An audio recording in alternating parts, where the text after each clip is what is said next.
Hello everyone, देखिए अब exercise 3.2 start करेंगे। ये है क्लास 8 मैथ की एनसीईआरटी बुक में से। देखो क्वेश्चन नंबर फर्स्ट जो कहता है, आपको क्या बोलता है इसमें, कहता है find x in the following figures. देखो ये फिगर दी हुई है आपको ए और बी, ठीक है। तो यहाँ पर आपको क्या निकालना है, एक्स की वैल्यू को फाइंड आउट करना है। तो देखो जो ये पॉलीगन बना हुआ है, इसमें ये सब एंगल्स कौन से हैं, एक्सटीरियर एंगल्स हैं। तो ये एक्सरसाइज करने से पहले हमें एक प्रॉपर्टी पता होनी चाहिए। क्या प्रॉपर्टी है वो, कि sum of exterior angle of polygon कितना होता है, ये आपके पास इज़ 360 डिग्री। ये आपको याद रहना चाहिए। अब देखो इसमें पॉलीगन कैसा भी हो सकता है, जैसे 3 साइड्स वाला भी हो सकता है, जैसे यहाँ पर 1 2 3 4 ये 4 साइड्स वाला है, ठीक है। तो चाहे 3 साइड्स 4 साइड्स 5 साइड्स जितनी मर्जी साइड्स हों, लेकिन उन सभी में एक्सटीरियर एंगल का जो सम होगा वो कितना होगा, 360 डिग्री ही होगा। ये बात याद रखना। तो इससे पिछली एक्सरसाइज थी आपकी 3.1, वहाँ पर हमने क्या चीज़ पढ़ी थी कि जो इंटीरियर एंगल्स होते हैं उनका सम हम कैसे निकालते हैं। उसके लिए हमारे पास फॉर्मूला था n-2 मल्टीप्लाई में 180 डिग्री, ठीक है। n क्या होता था, नंबर ऑफ साइड्स होता था। तो वहाँ पर अगर 3 साइड्स हैं तो अलग होता था सम, 4 हैं तो अलग सम होगा इंटीरियर का, 5 है साइड्स तो अलग सम होगा, ठीक है। तो वो इस फॉर्मूले से वहाँ पर निकलता था, ठीक है। तो इंटीरियर के लिए तो ये फॉर्मूला हमें पता है कि कैसे सम निकालते हैं, लेकिन एक्सटीरियर कुछ भी फॉर्मूले की ज़रूरत नहीं पड़ने वाली, क्योंकि इसमें चाहे 3 साइड्स हों 4 साइड्स हों 5 साइड्स हों जितनी मर्जी साइड्स हों, जो एक्सटीरियर का सम है वो कितना रहेगा, हमेशा 360 डिग्री रहेगा। क्या इतनी बात क्लियर है? तो अब तो हम इस क्वेश्चन को सोल्व कर सकते हैं। देखो कैसे, देखो एक्सटीरियर एंगल्स हैं ये, ठीक है। तो यहाँ पर हम लिखते हैं, देखो 125 और ये वाला भी 125 और प्लस में x, तो ये इन तीनों का सम कितना होगा, एक्सटीरियर एंगल है क्योंकि ये 360 डिग्री होगा, ठीक है। और यहाँ पर आप प्रॉपर्टी लिखोगे क्या,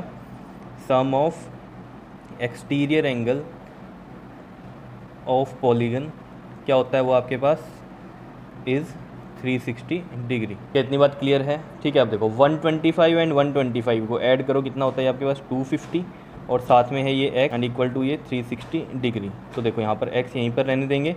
अब ये है 360 और ये 250 यहाँ पर इधर जाकर क्या हो जाएगा, माइनस हो जाएगा। तो ये माइनस का 250 हो गया।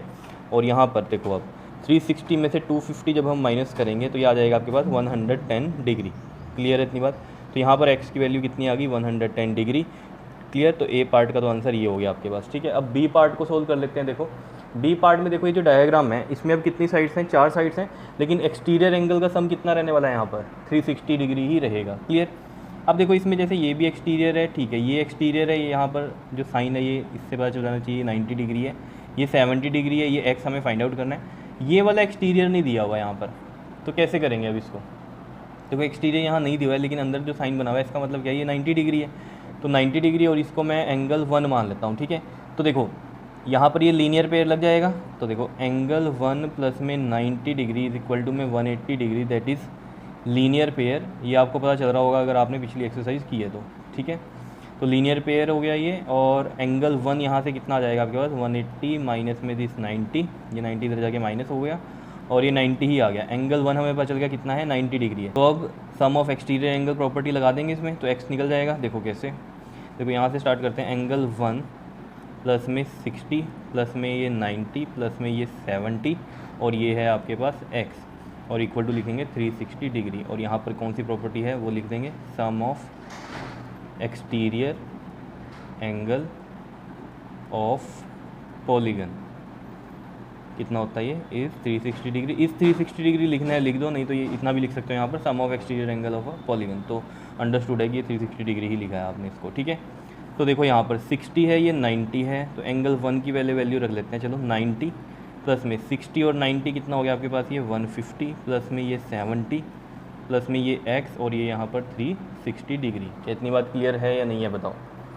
अब देखो यहाँ पर ऐड कर लेते हैं, ये 150 है, 90 है और ये है 70, इनको ऐड करते हैं। देखो ये 0, 9 और 5 14, 14 और 7 कितना हो गया आपका 21, और ये 2, 2 और 1 कितना हो गया, ये 3, 310। तो देखो ये आ गया 310 प्लस में x एंड इक्वल टू ये 360। तो x की वैल्यू कितनी आ जाएगी, 360 माइनस में 310 कितना आ जाएगा यहाँ से, ये आपके पास 50। तो x आ गया यहाँ से कितना आपके पास 50 डिग्री। तो बी पार्ट का आंसर हो गया आपके पास 50 डिग्री। बिल्कुल सिंपल है, आया समझ में? तो बहुत ही ईजी है क्वेश्चन, बस आपको प्रॉपर्टीज़ पता होनी चाहिए, तो फिर कुछ भी नहीं है इन क्वेश्चन के अंदर। क्लियर है? तो अब हम क्वेश्चन नंबर 2 नेक्स्ट वीडियो में करते हैं। क्लियर? ओके जी, थैंक यू।